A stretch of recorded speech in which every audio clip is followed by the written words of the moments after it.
Salam sejahtera buat kita semua. Sebelumnya saya ucapkan banyak terima kasih kepada Ibu Kepala Sekolah SD Negeri 2 Galangan yang selalu memberikan motivasi, dukungan terhadap saya pribadi, dan saya haturkan banyak terima kasih pada Bapak Ibu teman sejawat SD Negeri 2 Galangan yang telah memberikan dorongan dan motivasi juga kepada saya pribadi sehingga saya bisa melaksanakan sebagai calon guru penggerak angkatan 7 Kabupaten Boyolali dari SD Negeri 2 Galangan sampai saat ini. Nah, di sini saya bertugas untuk menularkan apa yang sudah saya dapatkan dari program guru penggerak di angkatan 7 ini, yaitu penularan budaya positif, budaya positif. Nah, yang nanti akan dilakukan di sekolah. Saya pribadi mohon maaf yang sebesar-besarnya, saya tidak istilahnya menggurui, dan kita hanya belajar bersama-sama. Itu ya Bapak Ibu ya. Ya, terima kasih. Ini nanti banyak sekali bahwasanya pengimbasan elaborasi pemahaman pada modul 1 di tempat yaitu budaya positif. Ini saya pribadi, biodata saya untuk akhirnya pada siang hari ini yaitu pembukaan tujuan budaya positif di sekolah, pemahaman inti, eksplorasi konsep dan refleksi. Nanti kami harapkan pada akhir kita bisa merefleksi apa yang tadi kita bersama-sama belajar bersama. Itu gitu. Mohon maaf. Langsung ini ke tujuan budaya positif di sekolah. Ini menurut Ki Hajar Dewantoro mengingatkan bahwa tujuan pendidikan adalah menuntut segala kodrat yang ada pada anak-anak agar mereka dapat mencapai keselamatan dan kebahagiaan yang setinggi-tingginya, baik sebagai manusia maupun sebagai anggota masyarakat. Tujuan membangun budaya positif di sekolah yaitu menumbuhkan karakter. Adapun karakter yang diharapkan menjadi manusia dan anggota masyarakat untuk mencapai keselamatan dan kebahagiaan seperti tujuan pendidikan nasional, yaitu sesuai yang ada pada profil pelajar Pancasila. Yang pertama adalah beriman, bertakwa kepada Tuhan Yang Maha Esa, berakhlak mulia, kreatif, gotong royong, berkebinekaan global, bernalar kritis dan mandiri. Nah, ini tujuan budaya positif di sekolah. Nah, nanti yang akan kita bahas pada siang hari ini ada 6 nanti ya. Ada yang pertama ada disiplin positif dan nilai-nilai kebajikan universal. Jadi pas. Terus yang kedua teori motivasi, hukuman dan penghargaan serta restitusi. Yang ketiga keyakinan kelas. Yang keempat adalah kebutuhan dasar manusia dan dunia yang berkualitas. Yang kelima, 5 posisi kontrol. Yang enam adalah segitiga restitusi. Ini Bapak Ibu semua teman sejawat, kita belajar bersama-sama. Saya juga tidak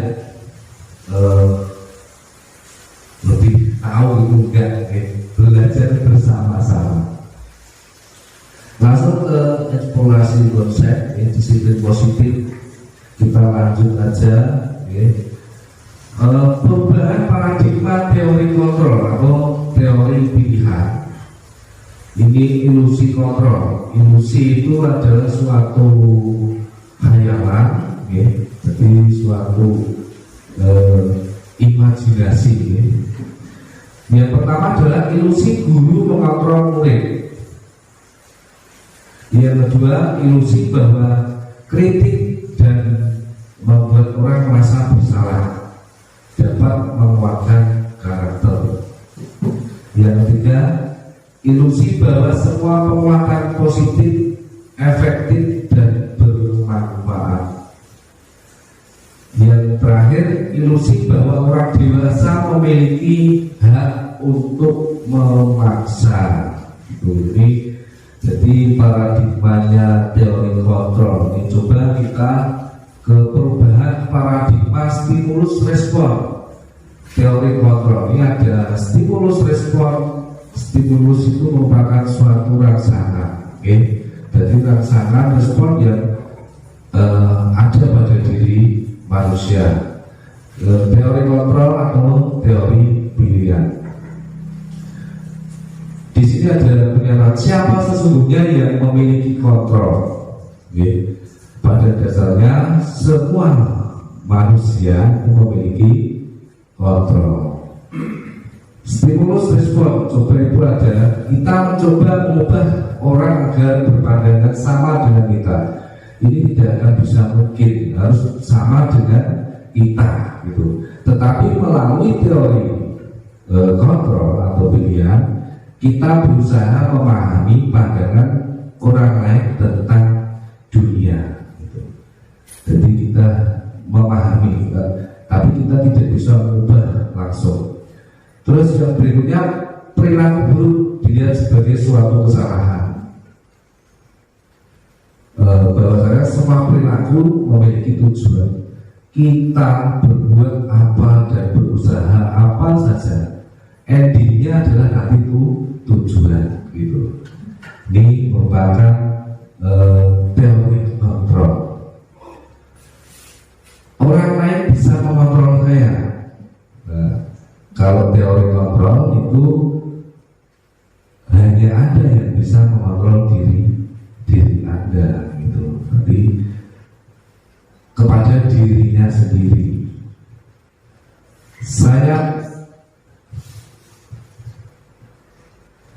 Kita lanjutkan. Pemaksaan ada pada saat bujukan gagal. Ini pemaksaan ada pada saat bujukan gagal. Terus kalau teori kontrolnya, kolaborasi dan konsensus menciptakan pilihan-pilihan baru. Jadi tidak bisa memaksakan, tidak memaksakan walaupun kita sudah berusaha dengan bujukan-bujukan memberi iming-iming itu tidak bisa. Tetapi kita harus bekerja sama atau berkolaborasi untuk menciptakan pilihan-pilihan baru gitu. Dari pilihan nanti ada pilihan A, pilihan B, pilihan C. Nah, itu tergantung orang. Terus ini selanjutnya model berpikir menang kalah gitu. Ini rangsangan menang kalah. Pastinya ada suatu pertandingan pasti ada menang ada kalah, menang kalah. Tetapi kalau kita memakai teori kontrol, itu yang ada adalah model berpikir menang dan menang. Jadi gitu. Jadi kalahnya tidak dipakai. Jadi kita pikirnya adalah menang dan menang.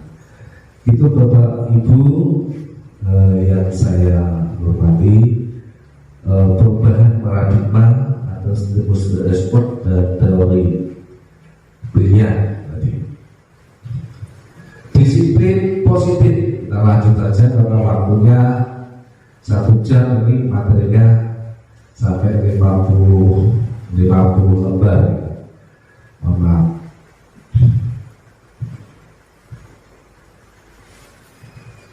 Disiplin positif, ya, disiplin positif berarti ini adalah suatu kebaikan yang mendapatkan nilai yang plus gitu. Ini ada teori pilihan tadi dari Dr. William Glasser. Tadi sudah kita utarakan di depan bahwasanya Anda tidak bisa mengontrol orang lain, hanya Anda yang bisa mengontrol diri sendiri. Itu. Kalau pengawasan itu mungkin bisa, tapi yang kontrol itu juga harus dari diri kita sendiri atau dari individu. Semua perilaku memiliki tujuan, jadi semua apa yang kita lakukan endingnya itu nanti akan menggapai sebuah tujuan. Model berpikir menang-menang tadi, terus kolaborasi dan konsensus menciptakan pilihan-pilihan baru. Realitas, berarti kenyataan itu sebenarnya berbeda-beda dari satu orang dengan orang yang lain. Setiap orang memiliki gambaran yang berbeda.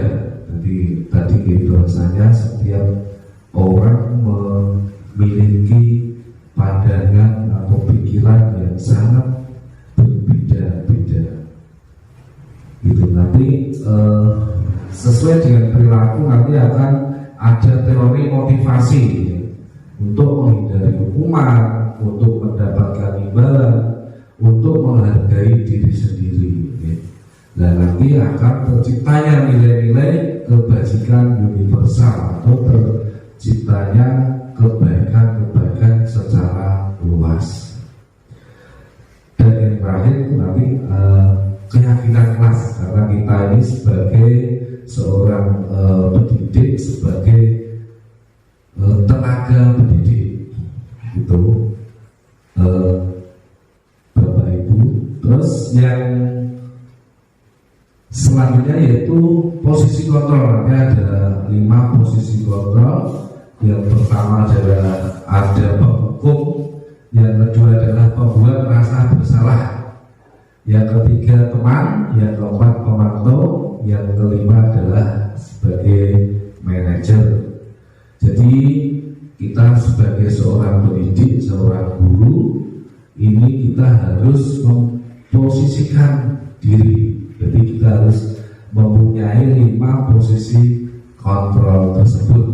Ya, sebagai penghukum, sebagai pembuat rasa bersalah, kita sama peserta didik juga harus sebagai teman, juga sebagai pemantau, bahkan yang paling terakhir itu sebagai manajer atau manajerial. Terus nanti kita juga akan segitiga restitusi. Segitiga restitusi itu ada yang pertama menstabilkan identitas. Jadi kita menstabilkan identitas. Misalkan ini dalam satu ruang kelas, anak peserta didik kita ada yang membuat kesalahan, ada yang membuat kecerobohan ataupun keonaran, maka kita akan melakukan dengan pendekatan segitiga restitusi. Yang kedua, validasi kebutuhan. Kita memvalidkan, meyakinkan kepada anak. Terus yang ketiga, menanyakan keyakinan. Menanyakan keyakinan bahwasanya keyakinan itu misalkan keyakinan kelas itu dibuat dari peserta didik. Jadi nanti ini kita pelajari nanti di bab yang selanjutnya. Terus menurut Dr. William Glasser, 5 kebutuhan dasar pokok. Nanti ada bertahan hidup, penguasaan, kasih sayang, dan rasa diterima. Rasa diterima di suatu lingkungan. Yang selanjutnya adalah kesenangan, dan yang terakhir adalah kebebasan. Tetapi yang dimaksud Dr. William Glasser ini kebutuhan dasar manusia, 5 dasar itu yang positif, positif saja. Kita ke next berikutnya. Nah, ternyata Bapak Ibu yang lagi, ternyata makna dari disiplin ini sudah berubah arti, ya. Jadi artinya sudah berubah. Yang dulu disiplin itu dari bahasa Latin atau disiplina, yang artinya adalah belajar. Ternyata disiplin itu adalah belajar, tapi sesuai dengan bahasa Latin, gitu. Tetapi di era sekarang ini bahwasanya makna disiplin sudah berubah. Okay. Sesuatu yang dilakukan seseorang pada orang lain untuk mendapatkan kepatuhan. Dengan disiplin itu akan menimbulkan yaitu ketidaknyamanan, bukan dengan apa yang kita hargai atau pencapaian suatu tujuan mulia. Jadi bahwasanya dari makna disiplin itu bahwasanya disiplin itu adalah belajar. Tapi kalau sekarang ini adalah harus tentang kepatuhan, ketaatan terhadap suatu aturan atau suatu kata tertib. Gitu. Ya, kita lanjutkan yaitu ke nilai-nilai kebajikan, nilai-nilai kebaikan universal. Jadi ini nilai-nilai kebaikan secara luas, secara luas. Sifat-sifat positif manusia yang merupakan tujuan dunia yang ingin dicapai setiap individu. Itu nilai-nilainya bersifat universal. Itu sangat luas sekali, dari lintas bahasa, suku, bangsa, agama maupun latar belakang keluarga negara. Setiap perilaku perbuatan memiliki suatu tujuan. Jadi saya sudah bilang bahwasanya semua apa yang kita lakukan, perilaku yang kita lakukan pastinya nanti endingnya adalah untuk mencapai sebuah tujuan. Dengan mengaitkan nilai-nilai kebajikan yang diyakini seseorang, maka motivasi intrinsiknya akan terbangun sehingga menggerakkan motivasi dalam untuk dapat mencapai tujuan mulia yang diinginkan. Nilai kebajikan yang ingin dicapai oleh setiap anak Indonesia kita kenal dengan profil pelajar Pancasila, yaitu tadi beriman, bertakwa pada Tuhan Yang Maha Esa dan berakhlak mulia, mandiri, bernalar-kritis, berkebinekaan global, bergotong royong dan kreatif. Next. Nah, ternyata satu sudah selesai, alhamdulillah. Kita lanjutkan karena ini masih dalam keadaan hujan. Kita lanjutkan gitu, Bapak Ibu gitu. Terima kasih, masih semangat untuk mengikuti seminar kecil. Kita lanjutkan ke pembelajaran 2T2 tentang teori motivasi, hukuman dan penghargaan serta restitusi.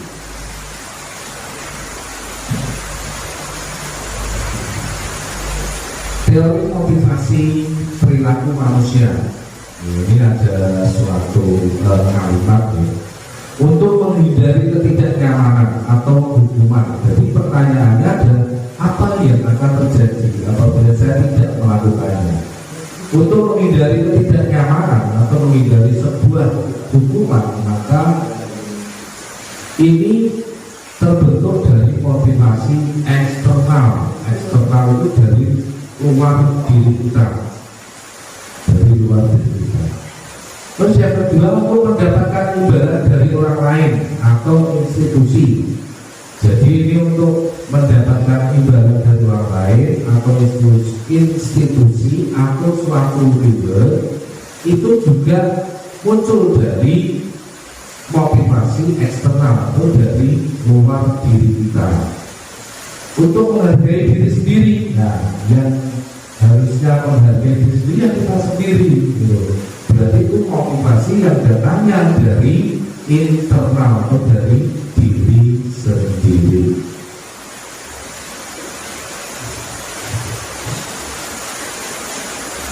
Ini juga apa? Ini mulai detail lah. Ini ada Bapak Pendidikan Nasional, ya, Bapak Ibu. Ini adalah Bapak Pendidikan Nasional Ki Hajar Dewantara tentang merdeka. Apa itu artinya merdeka? Apa itu artinya merdeka?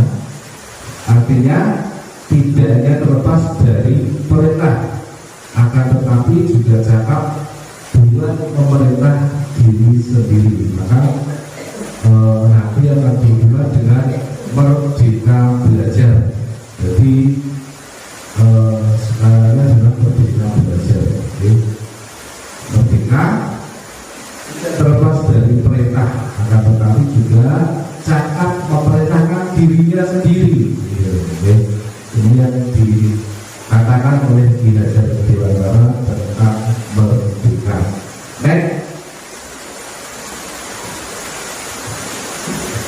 Dihukum oleh penghargaan, ternyata kita berusaha sekuat semaksimal mungkin. Setelah mendapatkan penghargaan, ternyata penghargaan tersebut bisa memberi hukuman pada diri kita.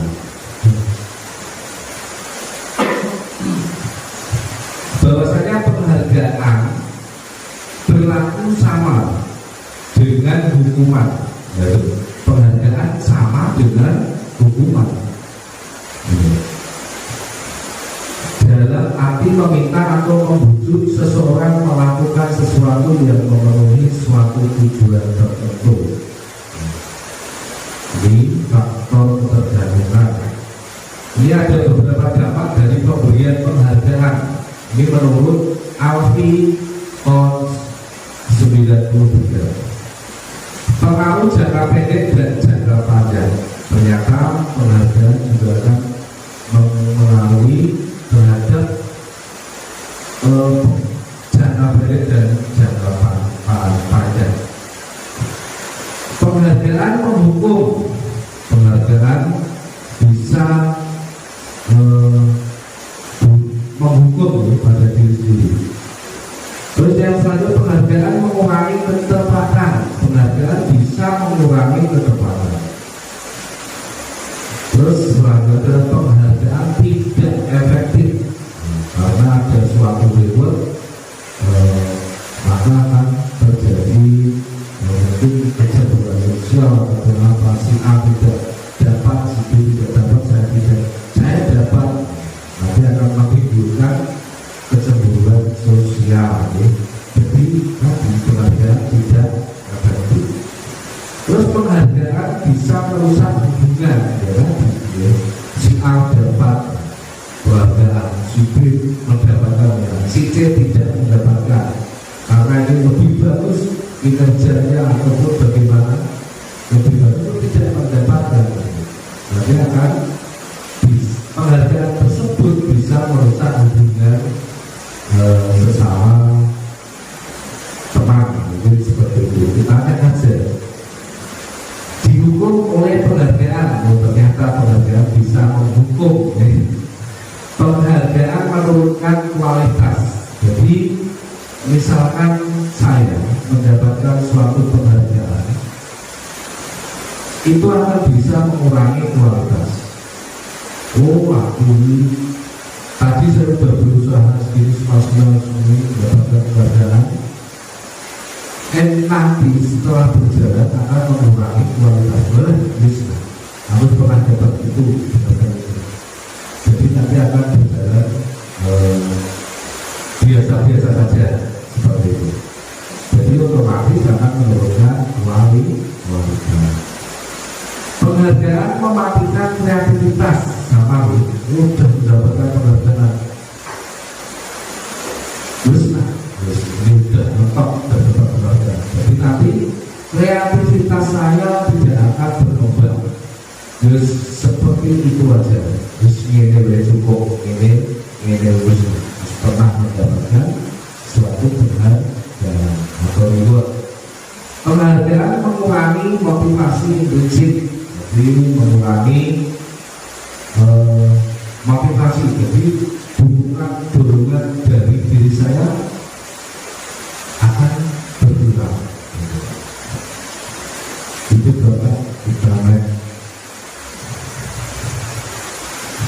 bentuk program kebajikan apresiasi, apresiasi adalah pengakuan. Dalam memberikan apresiasi perlu dilihat kita sebagai guru, sebagai pendidik, sebagai teknik tenaga pendidikan, kita memberi pengakuan secara khusus kepada peserta didik kita, karena kita sebagai seorang pendidik beri pengakuan secara pribadi. Ternyata murid ini kita beri pengakuan kepada semua murid, jadi secara bergantian. Jadi gini, kita sebagai guru kita harus mengapresiasi kepada semua murid. Jangan kita memilih-milih murid yang pinter, murid yang cerdas, sama murid yang bersih. Kalau murid yang kurang bersih, nah seperti itu. Jadi semua, saya yakin dengan kita memberikan apresiasi kepada semua murid, insya Allah, karena semua peserta didik, anak itu kalau menonjol akademiknya, saya yakin anak itu ada kelebihan dan ada kelemahannya. Akademiknya pinter, tapi di lain tidak, dia skillnya lahirnya bagus seperti itu. Ya. Terus beri pengakuan secara konsisten. Jadi konsisten itu ajak, jangan 3 hari, 3 hari. Jadi konsisten, tetap fokus pada proses. Ya.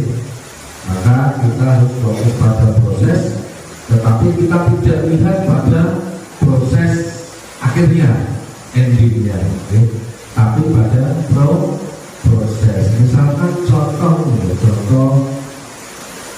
peserta didik kita beri tugas, kita beri nilai PR, nanti dikerjakan di rumah. Kita sudah mengajarkan di kelas, tetapi kita tidak tahu prosesnya. Setelah besok kita cocokkan bersama-sama, nilainya 195, tetapi kita tidak tahu prosesnya. Entah itu di rumah minta tolong sama internet ataupun dari Google, minta tolong pada orang tuanya, minta tolong pada kakaknya, yang menjawabkan kakaknya, menjawabkan orang tuanya, kan kita tidak tahu pada prosesnya. Kita hanya tahu hasilnya. Setelah besok kita cocokkan nilainya 100 semua. Gitu. Jadi kita harus fokus pada proses ini. Berarti proses itu pas kita KPM atau pembelajaran. Itu Bapak Ibu kita lihat aja contoh atau pengakuan apresiasi kebajikan, apresiasi kebaikan. Ini pembuka ada kemarin saya perhatikan. Berarti nilai kebajikannya adalah rasa empati. Jadi seperti itu. Situasinya pada saat menolong murid baru di kelas kita, karena nilai belajarnya merasakan lebih sakit, nah, seperti itu. Sampai saya menghargai, misalkan ini adalah seorang murid, saya menghargai, berarti nilai kebajikan, nilai kebaikannya adalah kepedulian murid. Kita lanjutkan aja. Ini contoh pengakuan ini, apresiasi untuk kebajikan murid. Kita lihat lagi. Nah, kita ke perbedaan hukuman dan konsekuensi.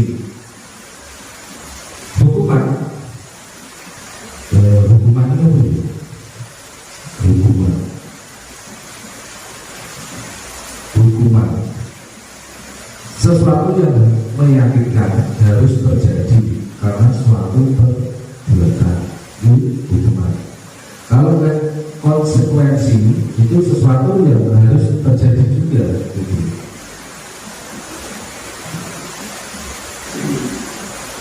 Ini yang masuk hukuman, ini yang masuk konsekuensi, ya.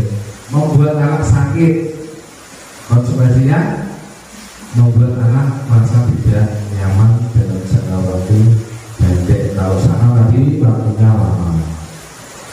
Anak membenci kedisiplinan, konsekuensinya anak menghargai disiplin. Terus tadi hukuman, paksaan, maka konsekuensinya stimulus atau tanggapan. Kita beri laksana, mendorong anak menyakiti diri sendiri, mendorong anak agar mudah menyesuaikan diri. Konsep diri yang buruk, jadi konsekuensinya konsep diri yang baik. Seperti itu Bapak Ibu, perbedaan hukuman dan konsekuensi. Kita ke restitusi. Apa yang dimaksud dengan restitusi? Proses penciptaan kondisi bagi murid untuk memperbaiki kesalahan mereka. Jadi kita kembali, ya, sehingga mereka bisa kembali pada kelompok mereka dengan karakter yang lebih baik. Misalkan tadi contohnya anak bertengkar antara dua anak. Kita akan memakai restitusi. Restitusi juga bisa dijadikan proses kolaboratif yang mengajarkan murid untuk mencari solusi untuk masalah mereka dan membantu murid berpikir tentang orang seperti apa yang mereka ingin atau yang mereka tuju. Ini yang dimaksud dengan restitusi. Ini ada kolom-kolom identitas gagal hukuman. Berarti kalau hukuman pastinya lalunya ke yang negatif. Identitas sukses, disiplin. Tadi disiplin ada konsekuensi dan restitusi, okay. Misalkan hukuman, sesuatu yang menyakitkan harus terjadi, konsekuensinya sesuatu harus terjadi. Kalau restitusinya nanti ada pilihan. Jadi merupakan pilihan-pilihan, jadi pilihan A, B, C dan sebagainya. Tidak nyaman untuk murid, anak untuk jangka waktu panjang. Konsekuensinya tidak nyaman untuk murid untuk jangka waktu pendek, jadi kebalikannya. Terus restitusinya menguatkan untuk murid atau anak dengan jangka waktu panjang. Korban mendapatkan keadilan, korbannya bisa diabaikan. Korban mendapatkan ganti ataupun pilihan. Murid, anak akan tersakiti, anak dibuat tidak nyaman, biasanya melakukan tindakan berupa hukuman dan nanti ada konsekuensinya. Jadi konsekuensinya itu bersifat netral dan restitusinya itu bersifat positif. Untuk hukuman sendiri itu bersifat negatif. Itu Bapak Ibu yang kami banggakan. Kita lanjutkan 9 ciri-ciri restitusi, ya. Bukan untuk menebus kesalahan, namun untuk belajar dari kesalahan. Oke, kalau restitusi, memperbaiki hubungan, terus tawaran ataupun bukan paksaan, tapi tawaran. Ada pilihan-pilihan alternatif 1, 2, 3 seperti itu. Menuntut untuk melihat keberadaan diri. Jadi nanti dengan restitusi bisa melihat kembali ke diri sendiri, bisa berpikir secara jernih, mencari kebutuhan dasar yang mendasari tindakan di Allah dasarnya manusia. Kita melakukan tindakan tersebut. Terus cara yang paling baik dengan restitusi, terus fokus pada karakter bukan tindakan, fokus pada solusi di pemecahan masalah dan mendapatkan solusi alternatifnya. Mengembalikan murid yang berbuat salah pada kelompoknya, itu sudah bisa memahami, sudah bisa ini, nanti kembali ke kelompoknya temannya tersebut dengan karakter yang lebih baik. Ini merupakan ciri-ciri restitusi. Kita lanjutkan Bapak Ibu yang lagi eksplorasi konsep pembelajaran 3. Ini tentang keyakinan kelas. Apa yang dimaksud dengan keyakinan kelas? Mengapa tidak peraturan saja? Mengapa harus keyakinan kelas? Ini kita sebagai seorang pendidik, kita harus mengetahui dan memahami bahwasanya apa yang dimaksud dengan peraturan dan keyakinan kelas. Peraturan itu dibuat dari pihak sekolahan, mungkin bisa berupa peraturan sekolah, bisa berupa tata tertib sekolah. Tetapi kalau keyakinan kelas ini adalah dibuat, yang membuat adalah peserta didik kita. Jadi misalkan murid kita ada 20, semua murid harus membuat keyakinan sesuai dengan apa yang diyakininya. Terus kita kumpulkan menjadi satu, kita menjadi satu, kita pilah-pilah menjadi golongan-golongan, seperti itu. Jadi kalau keyakinan kelas itu adalah yang membuat peserta didik kita, bukan gurunya, bukan guru kepalanya. Itu berapa itu udah ini aja lingkaran kayak bakso di bawah itu. Ini ternyata bakso beranak. Ya, budaya positif, lingkungan positif, ada keyakinan kelas dan ada peraturan kelas. Gitu.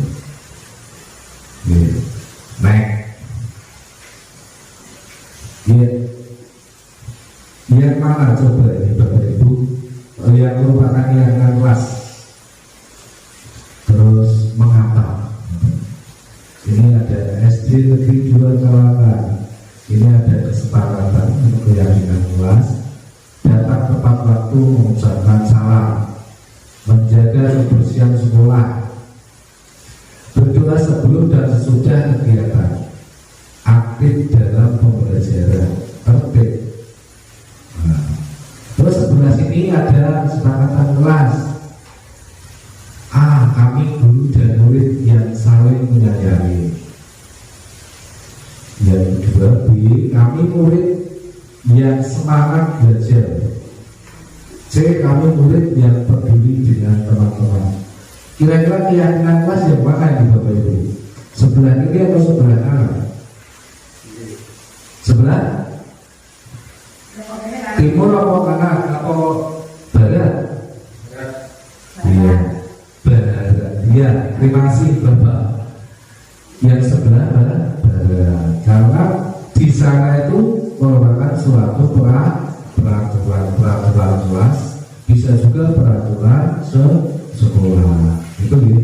Kalau yang ini adalah keyakinan kelas, sepakatan kelas. Kegiatan pendalaman keyakinan kelas ini melalui tabel T dan tabel Y. Jadi tabel Y dan T itu akan memuat yaitu apa? Ada hormat, ada bekerja dan diterima dan dimiliki. Y yo bentuknya Y, tabel T yo bentuknya kaya T. Jadi terlihat, terdengar dan perilaku atau berperilakunya gitu. Hormat tampak seperti opo, tidak tampak seperti apa. Bekerja tampak seperti sama, tidak tampak seperti. Diterima dan dimiliki, ternyata kita diterima di kelas ini gitu. Dan dimiliki, maksudnya dimiliki semuanya dalam kelas.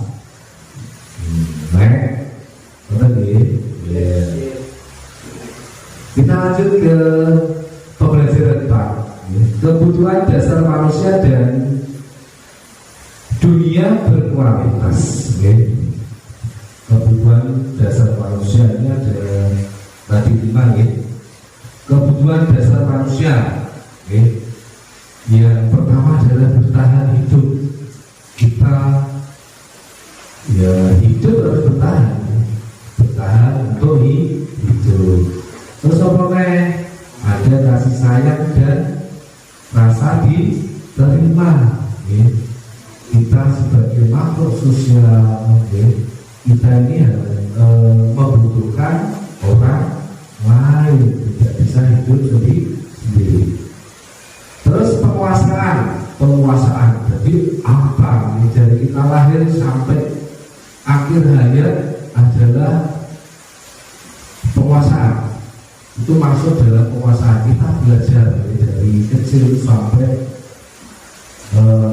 akhir hayat, sampai tutup usia selalu belajar. Jadi penguasaan dalam bidang apa? Bidang ilmu pengetahuan, dalam bidang keterampilan dan lain sebagainya, dalam bidang usaha gitu. Terus terlepas juga kesenangan dan kebebasan. Prinsipnya kita sebagai manusia ini adalah kebutuhan, tetapi kita mengartikan kita yang positif.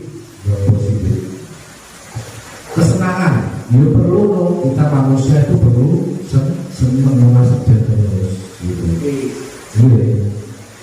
Enggak masuk yang selalu karaoke terus gitu, ya boleh itu hiburan. Terus kebebasan gimana? Kita tidak selalu didikte atau didikte sama orang lain, bebas, independen gitu. Jadi ini merupakan kebutuhan dasar, kebutuhan pokok, kebutuhan dasar manusia. Ini langsung ke pembelajaran 5. ini 5 posisi kontrol. Tadi kita sebagai pendidik, sebagai teknik, ya, tenaga pendidikan, sebagai seorang guru yang harus memiliki 5 posisi kontrol. Yang tadi, yang pertama adalah sebagai penghukum, yang kedua membuat orang merasa bersalah, yang ketiga teman, yang keempat adalah pemantau, dan yang kelima adalah sebagai manajer. Gitu. Jadi nanti kita belajar, kita terapkan di luarnya masing-masing. Ya. Oke. Kita naik saja, karena nanti masih ada satu lagi ya. Bergerak antara, ada peraturan pemantau, konsekuensi ataupun nanti dapat reward, dapat hadiah, ya. Nilai-nilai manajer atau memperbaikinya, ya. Langsung ke segitiga restitusi.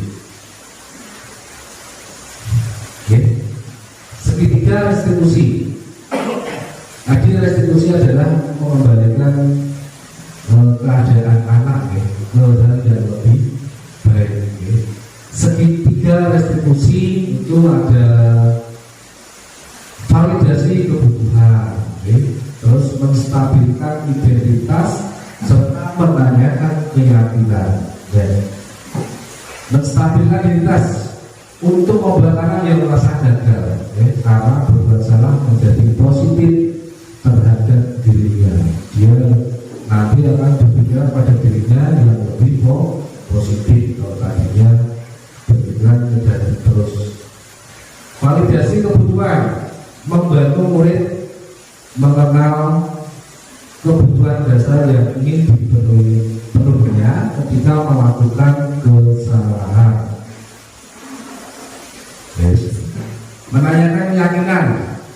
Jadi anak menanyakan keyakinan kita sebagai seorang guru, menanyakan dengan menggunakan bahasa yang bermakna. Ya. Nanti anak-anak juga akan menjawab dengan jujur. Gitu. Itu Bapak Ibu, integrasi. Nah, ternyata sampai akhir, ya, refleksi, ya. Nanti saya harapkan yang dengan waktu yang lebih singkat tadi, ya, sekitar 2 jam yang sudah berlalu, saya harapkan nanti Bapak Ibu bisa mengisi, merefleksikan apa yang sudah kita bahas pada kali ini dari awal sampai saat ini sudah berjalan kurang lebih sekitar 2 jam. Saya apresiasi kepada Bapak Ibu semua, kepada Ibu kepala sekolah, kepada teman-teman sejawat. Saya mengaturkan banyak terima kasih, karena sudah mengikuti diseminasi budaya positif.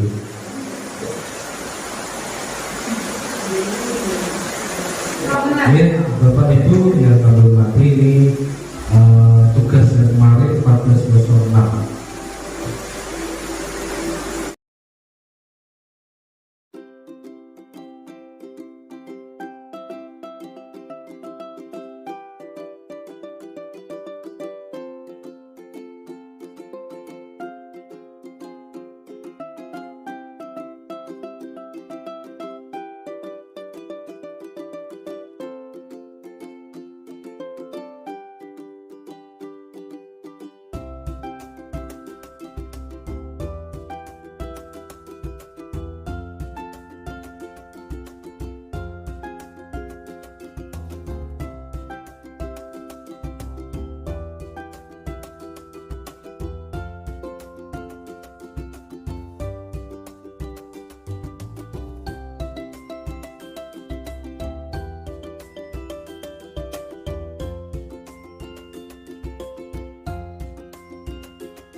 Ya, masuk.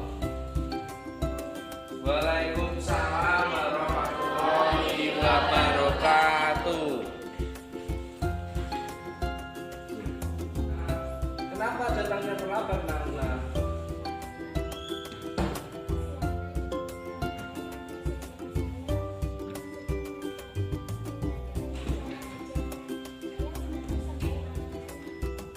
Oh, gitu ya. Jadi ini Luna datangnya terlambat. Kalau terlambat sekolah itu melanggar keyakinan kelas atau tidak, Luna? Ya nggak apa-apa, teman kamu kemarin juga ada yang terlambat. Tetapi kalau bisa diusahakan jangan sampai terlambat. Gitu ya, Luna ya. Ya, udah sekarang. Nah, Luna silakan bergabung dengan teman-temannya, mengikuti pelajaran, dan nanti yang pelajaran yang sudah dilakukan nanti diikuti ya.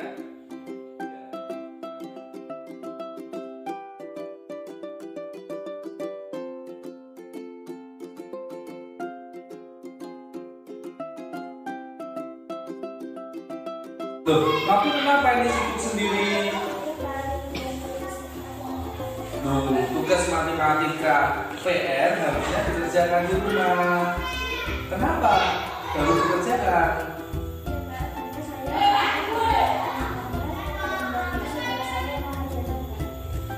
Oh iya, tetapi tidak boleh dilupakan. Maksudnya tugas-tugas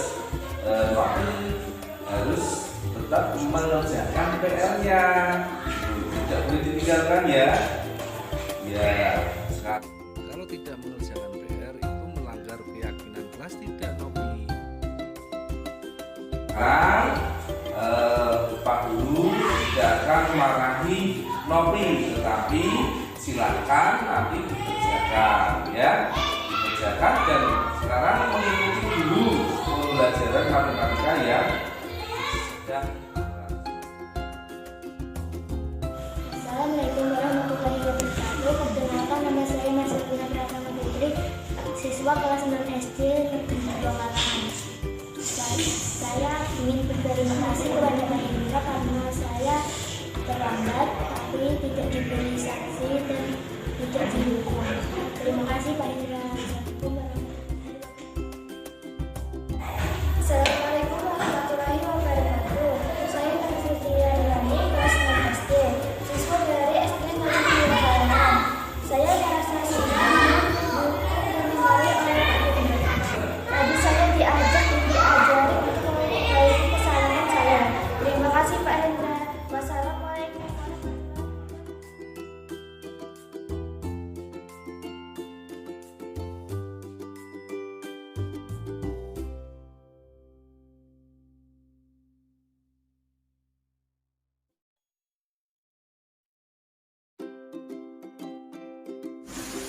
Ya, terima kasih Bapak Ibu. Demikian pemutaran video ya yang terjadi itu kasus di kelas 6 mungkin. Terima kasih. Mungkin gambarannya seperti itu Bapak Ibu. Mungkin sudah sangat paham ya mengenai segitiga restitusi. Dan terima kasih tadi juga sudah merefleksi apa yang sudah kita lakukan selama kurang lebih 2 jam yang lalu. Terima kasih atas refleksinya, nanti bisa dikumpulkan gitu. Mungkin demikian saya cukupkan. Apabila ada kata-kata yang kurang berkenan di hati Bapak Ibu, saya pribadi mohon maaf yang sebesar-besarnya. Mungkin saya akhiri. Wabillahi taufiq wal hidayah wal inayah. Wassalamualaikum warahmatullahi wabarakatuh.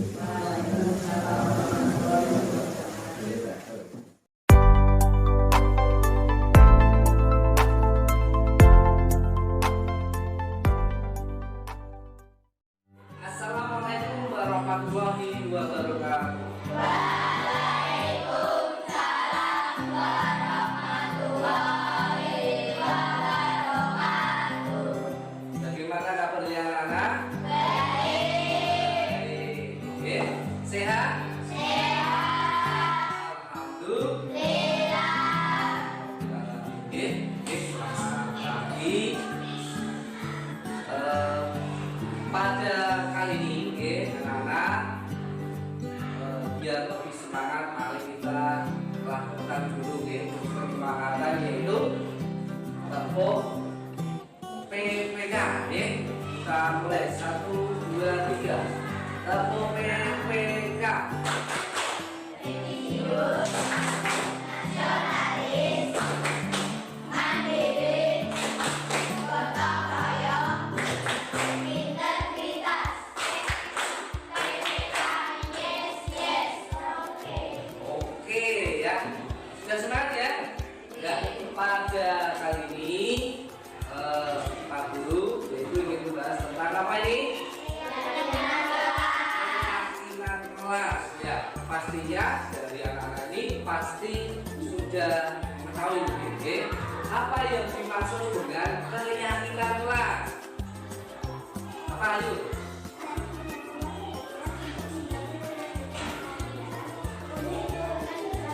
Iya, Rofi ya, bahwasanya keyakinan kelas adalah apa? Sesuatu yang diyakini, bersama dari siapa? Dari penyatuan pikiran anak-anak semua di ruang kelas ini, sehingga nanti bisa diturunkan untuk kelas ini.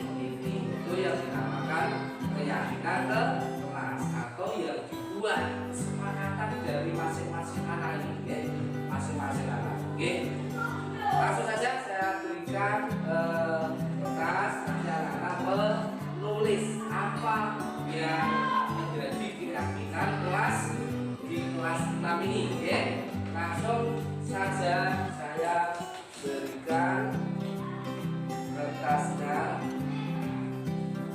Nah, nanti dituliskan sesuai dengan apa yang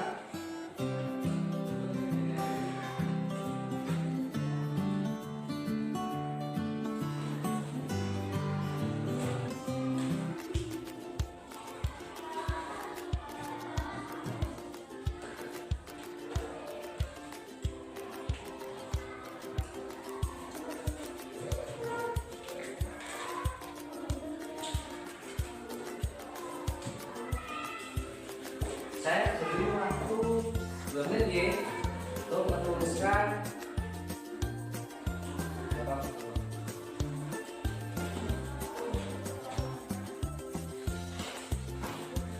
yang belum siapa? Sudah semua?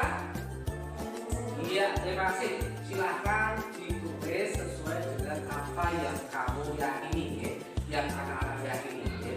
Nanti kalau sudah selesai, silahkan nanti ditempel ulang ditempel maju ke depan, ditempel di papan tulis. Ya, silahkan. Ya, terima kasih. Waktunya sudah selesai. 3 menit ya, 3 menit sesuai dengan apa yang Pak Guru tadi bilang, bahwasanya waktunya 3 menit sudah selesai. Langsung urut dari Edi, silakan ditempel di sebelah sini sama di sebelah sini, oke? Silakan tempel agak atas ini. Nah, urut langsung Evi bawahnya. Nanti kita lihat bersama-sama. Yuk, selanjutnya. Selanjutnya.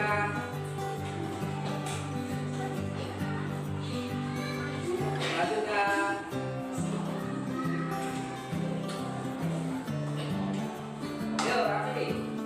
1, 2. Ini nggak apa-apa. Ya. Yuk, lanjutnya.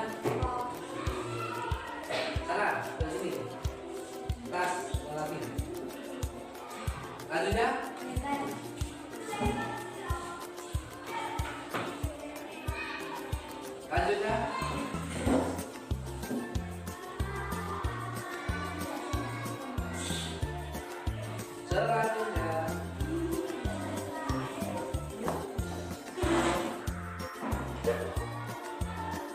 Yuk.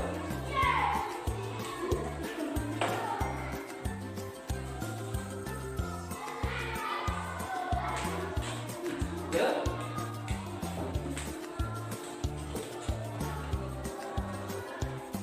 Selanjutnya.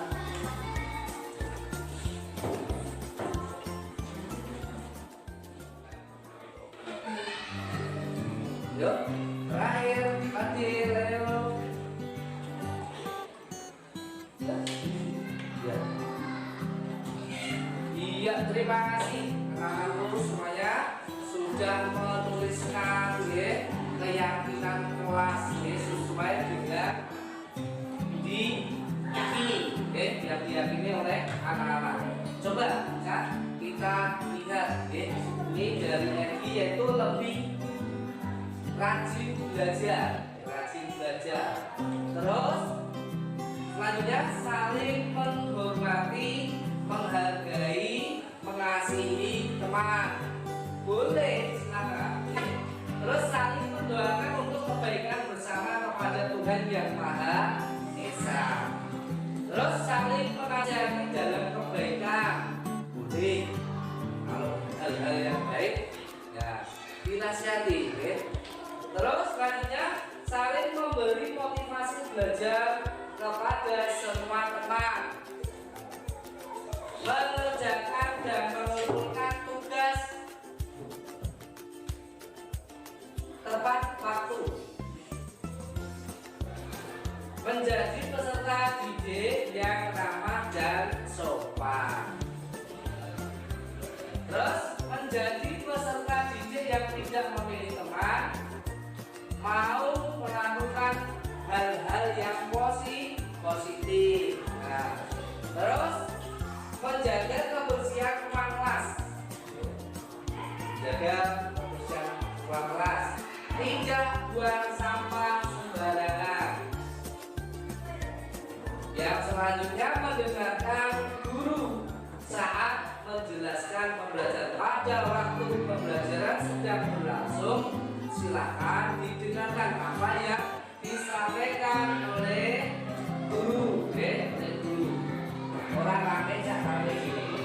Selanjutnya menjadi peserta didik yang baik. Yang baik itu berarti harus apa? Taat sesuai dengan keyakinan yang sudah dibuat, sesuai dengan kata tertib yang dibuat. Selanjutnya menjaga lingkungan kelas bersih, rapi ketika masuk dan pulang. Jadi nanti anak-anak pas masuk juga harus sudah bersih, pas pulang nanti juga harus dalam kondisi bersih. Terus melaksanakan piket dengan rasa tanggung jawab sesuai dengan jadwal piketnya. Kalau hari Senin ya Senin, Selasa, sampai Sabtu, dengan penuh rasa tanggung jawab. Oh iya, ini piket saya, berarti pagi juga harus. Terus selanjutnya terus di dalam kelas tidak makan di kelas pada saat pembelajaran. Itu ya. Jadi pas pembelajaran anak-anak tidak boleh makan, tidak boleh makan karena sedang kegiatan belajar mengajar. Dari ini mari kita bolong-bolongan, kita pisahkan mana yang masuk keyakinan kelas, kita urutkan sesuai dengan yang dituliskan anak-anak. Sudah selesai ya, sudah selesai berdasarkan apa? Urut-urutannya, apa? Siapa jadi? Lebih rajin belajar, terus menjadi peserta didik yang bijak, positif, menjadi terdidik yang ramah dan sopan, sampai menjadi peserta didik yang baik dan sopan. Terus selanjutnya saling menghormati, menghargai, menasihati teman, saling mendoakan untuk kebaikan bersama pada Tuhan Yang Maha Esa. Jadi 2T ini sesuai juga golongannya atau sesuai dengan tingkatan. Oke, terima kasih anak-anak sudah membuat suatu keyakinan kelas berdasarkan apa?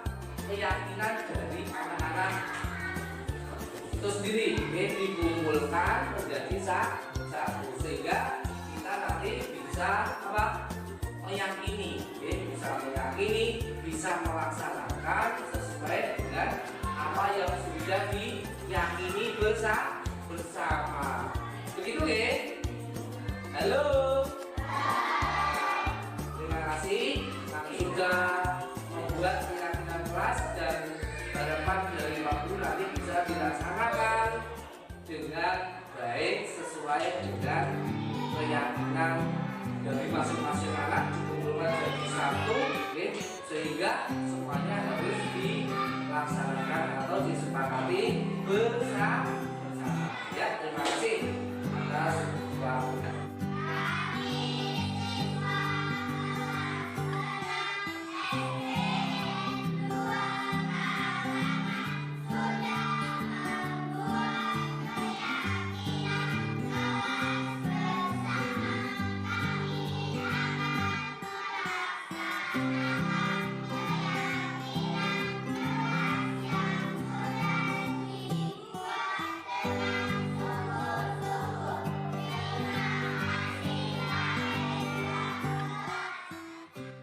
Assalamualaikum warahmatullahi wabarakatuh. Hai teman-teman, perkenalkan nama saya Novi Fitri Aryani, siswa kelas 6 SD Negeri 2 Kalangan. Hari ini saya akan memberikan umpan balik tentang keyakinan kelas.